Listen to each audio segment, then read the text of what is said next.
Hello and welcome to Lunchtime Politics, reaching you live from our global headquarters here in the nation's commercial nerve center, Lagos.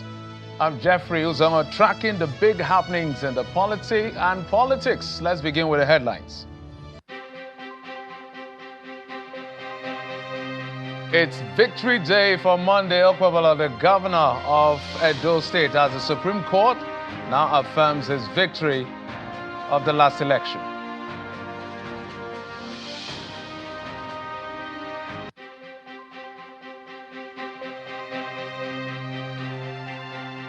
And the Secretary to the Government of the Federation has given his remarks concerning the contribution of Bola Tinubu and that of Muhammadu Buhari, which has distorted or causing some reaction within the polity.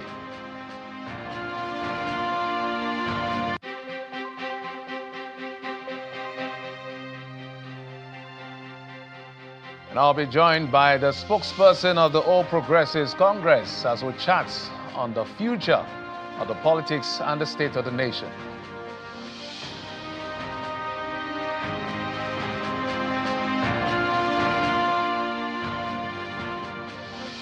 Well, it's a happy day for Senator Monday Okwebolo. The Supreme Court has now affirmed his election as a governor of Edo State after he won that election under the platform of the All Progressives Congress, upholding the decision of the appeal court in Abuja.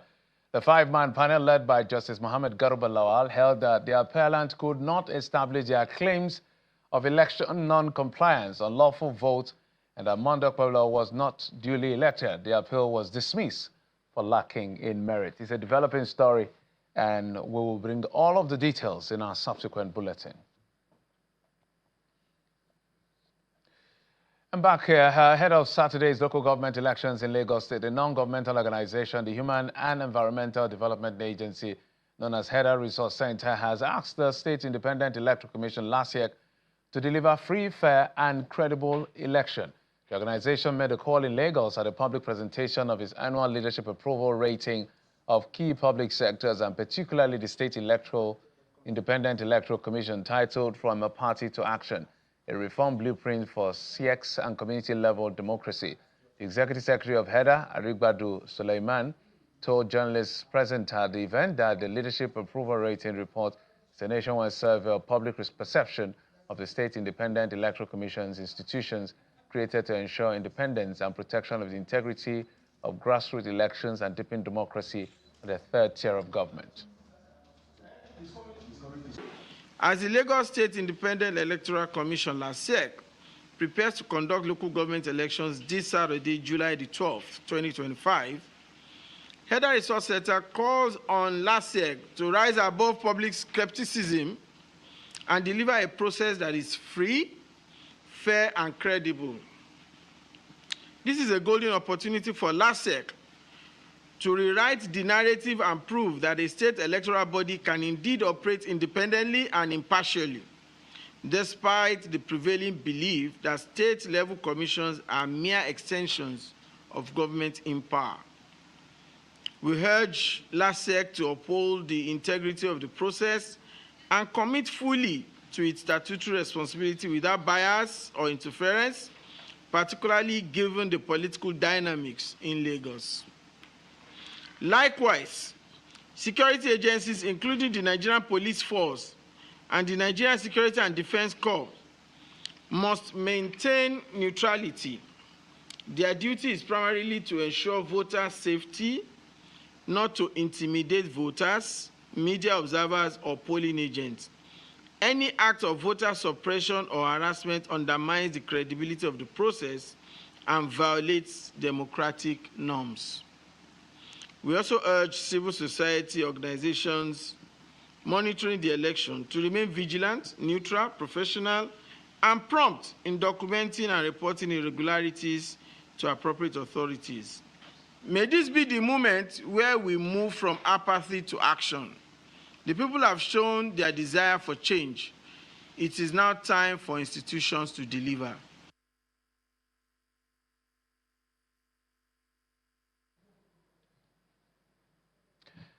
But I also tell you that the immediate past secretary to the government of the Federation, Mr. Mustafa, has dismissed claims that President Bola Tinubu made former President Muhammadu Buhari Nigeria's president in 2015.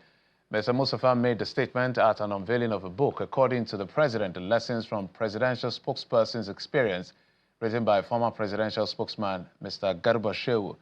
The SGF believes former President Buhari already had 12 million votes existing, and that the merger of the legacy parties merely contributed 3 million votes to his victory at the 2015 presidential election. When you sum up the total votes that gave us the presidency in 2015, the aggregate of the total votes were 15.4 million votes. So basically, what we brought to the table, the other parties that were in the merger, in addition to Buhari's 12.2 million votes, were 3.2 million votes.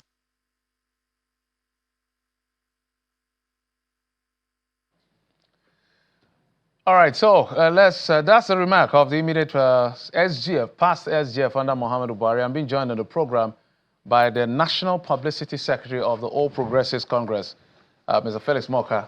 Mr. Morka, good to see you again. Good to see you. Yes. It's always an interesting conversation with you. And I always tell you that when it comes to conversations like this, you have to do all the heavy lifting. You're the one in government.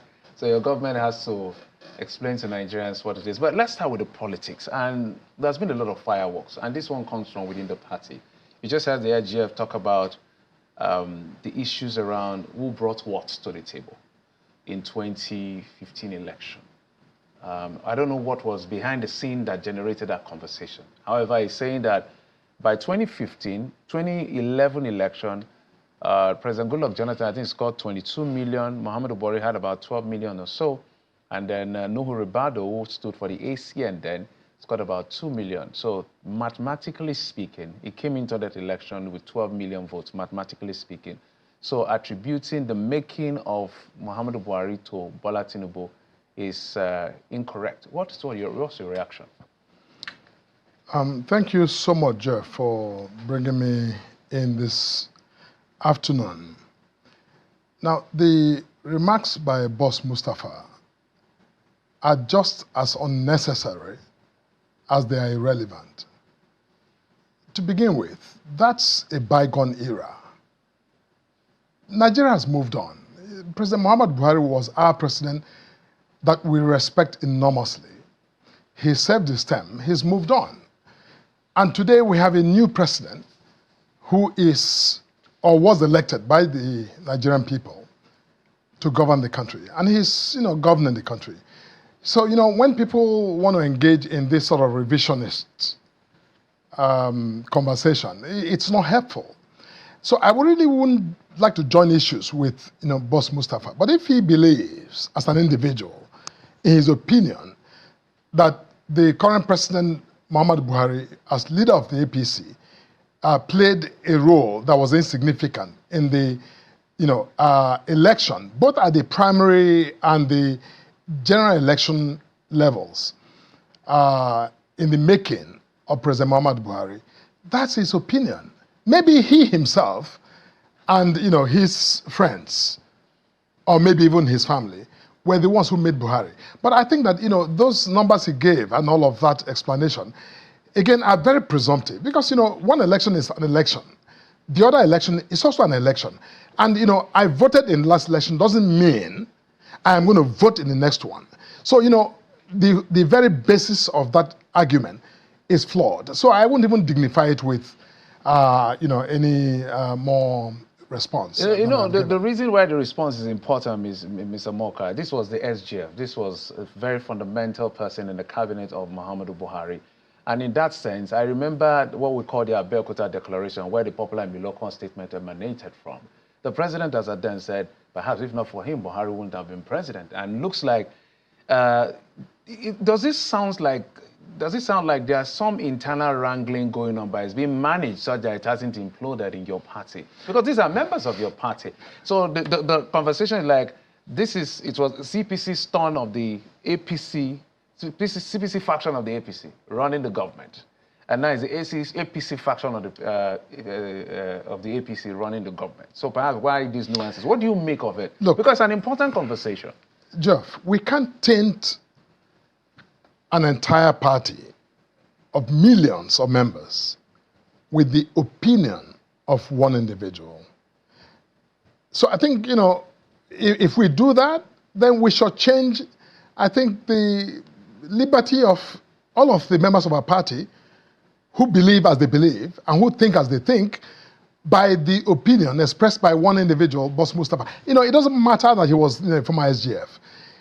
He said what he said, and I think we cannot give it any more credence than we should. He's free to express his personal opinions. Those opinions are not the opinions of the president. He didn't say he was speaking on behalf of the former president. He was speaking for himself. And I think that's what it is. I think we shouldn't, really magnify it to a level that, it shouldn't get to. He said that, that's fine. That's his view. If he believes, the current president, President Bola Ahmed Tinubu, played no significant role in the making of the former president, whether as, leader of the APC, whether as, a veteran, Democrat who was willing. And by the way, President Buhari, 2015 was not his first attempt at, running for office. He didn't win prior to 2015. But, with the merger that, happened, in 2013, 2014, he was elected. I think that speaks volume that is supposed to overshadow and drown, this, current commentary by Boss Mustafa. We're talking about the state of the polity, and it's important. It's called lunchtime politics. It's important that we look at all of the areas and all of the issues. Sure, because, absolutely. The elections, the drums of elections are already hitting up, literally, unfortunately. But it's good for us who cover these things to have this conversation. But is the APC as a party worried about the nuances from some elements within the northern bloc? Whether within your party, we're going to come to outside your party. Let's begin within your party. Where the PDP is today, that everybody said PDP is in shambles, is primarily first because of inability to manage interest within. Correct. That imploded, and then whatever came externally was just killing it at the end of the day. Is the APC concerned about this?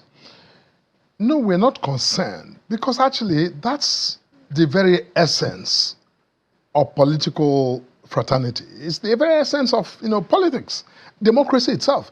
Democracy is not a system that dictates or assures harmony even on the inside. Tensions within a party are necessary because people come from all of their different backgrounds, bringing in all of their different understandings and positions of interests, right? That is the agglomeration that constitutes the core of a party. So when people come with bearing one tail and others bearing a different tail into the same party, that is to be expected. So there's nothing unusual about the fact that members of the same party may have polar. So, Mr. Morka, you're saying the party is not worried about all of this? We're not worried. It's simply the expression of the diversity of both the members of the party in terms of their backgrounds, their thinking, their worldview, what they think, their own personal interests. It's that contestation of ideas on the internal side.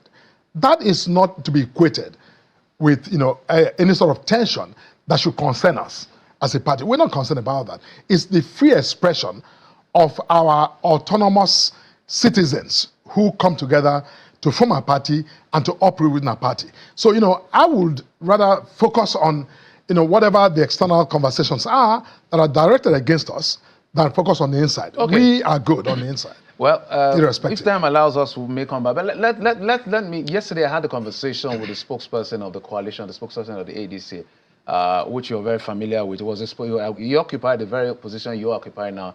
Bolaji Abdullahi. My first question to him was, how would he assess the reception of the ADC? And maybe take a listen to what he said. Sure.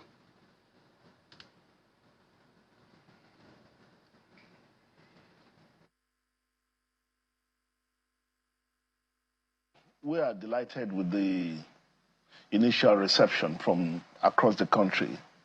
For us, it felt like a breath of fresh air. It felt like this was what Nigerians were waiting for. I think the government itself created an environment where people felt suffocated and left with no alternatives. So when we announced the coalition, it does appear that people felt that finally this is what we're waiting for. So that had two implications for us. It's quite encouraging in terms of what we tried to do, but it's also challenging in terms of how to manage the expectations of the people and how to ensure that we keep our promises and we don't let the people down. I want to pick up from there. It said, people felt suffocated with no alternative. The ADC is a breath of fresh air. How do you respond to that? A coalition of villains, political villains, who, as a matter of fact, many of them who right now are prancing around in the ADC, were the same individuals who, through our history, dictated the poverty, the underdevelopment, the misery that our people have felt over these years. Who are these people?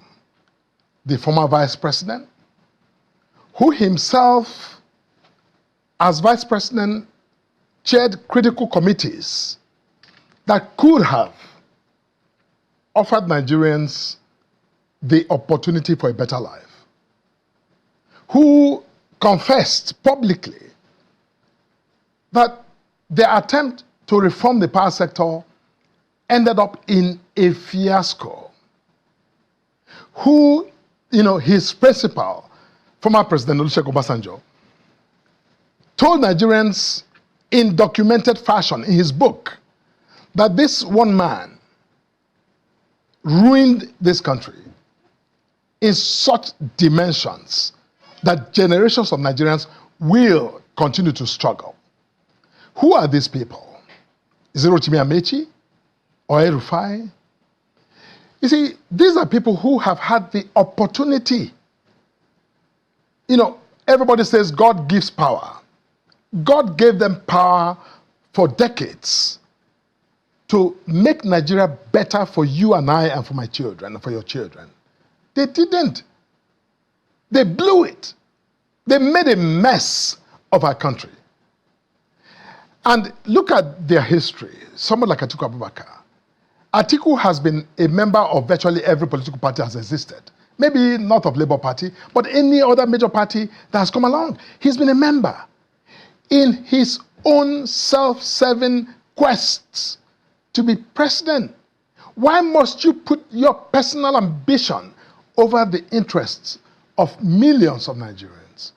You see, I think we need to, yes, the President Bola Tinubu is the president and the APC is the ruling party. We may interrogate the APC and the president all we want. But we must also, I think, turn that searchlight to beam on these characters and see where they're coming from. They have the opportunity they're asking today. Many of them have actually been in that position, and they did nothing other than hurt this country. Today, the way I've spoken to members of the APC and yourself, a couple of other people, it feels like they are now liabilities, but these are the people that were significant assets to you. Is it that they have to? What exactly changed? Because in 2015, for instance, literally everybody you mentioned played a significant... Amechi led 5 governors of the PDP out. Atiku Abubakar, all of them came. Yes. Everybody came to ensure victory. In fact, I can remember vividly, that was when the issue of parallel government and no parallel government was a big issue, and some of the names you mentioned were at the vanguard. In 2019, we had issues around, this about body bags, no body bags. In 2023, we had El-Rufai himself being at the vanguard of the northern governors saying, this governor, this president, our president now, must be the standard bearer of your party. And in fact, he was part of the governors that took the federal government to court to say, no, you cannot redesign Naira and make us suffer because of an election. How did these assets suddenly become liabilities? Is it because they changed part? As at then, were they not what you're describing them now?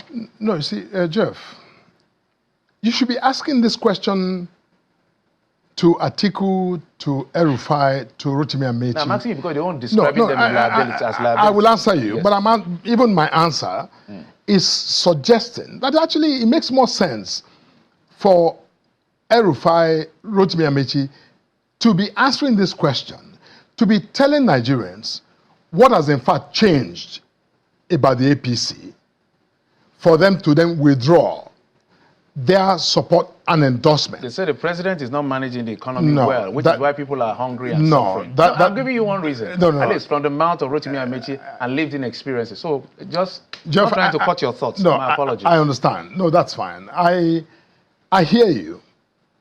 But actually what it is, it's not about the president, what is done wrong or what is not doing.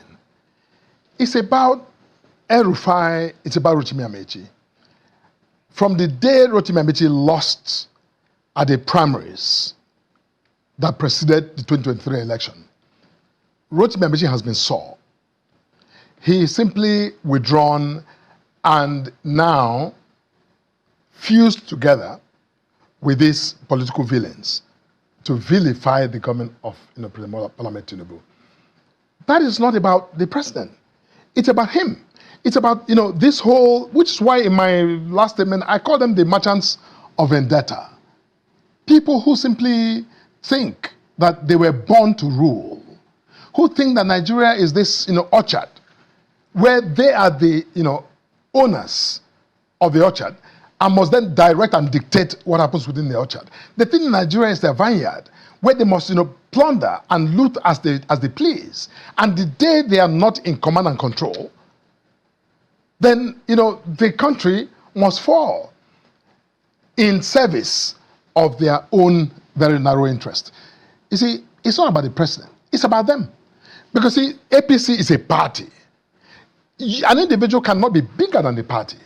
So when you wake up and you decide that the party is no longer worthy of you, that's on you. Because the party is an agglomeration of, millions of people who have come together to, form the party and to subscribe to the vision and the objectives of the party. So when you peel away, you must explain why you peel away. And it's not enough to simply just banalize and vilify government. For example, what has Amechi said to Nigerians, other than attacking the president and attacking APC? What has he said is that thing he believes that this government ought to be doing that is not doing? Nothing. He has said nothing. What has, even Atiku Abubakar, who is of the PDP, what has he told Nigerians is the reason for this latest involvement in this, enterprise called the ADC? He has said nothing by way of policy distinction between, what he thinks, his worldview and his thinking about Nigeria and what the president is doing. As a matter of fact, Peter Obi as well.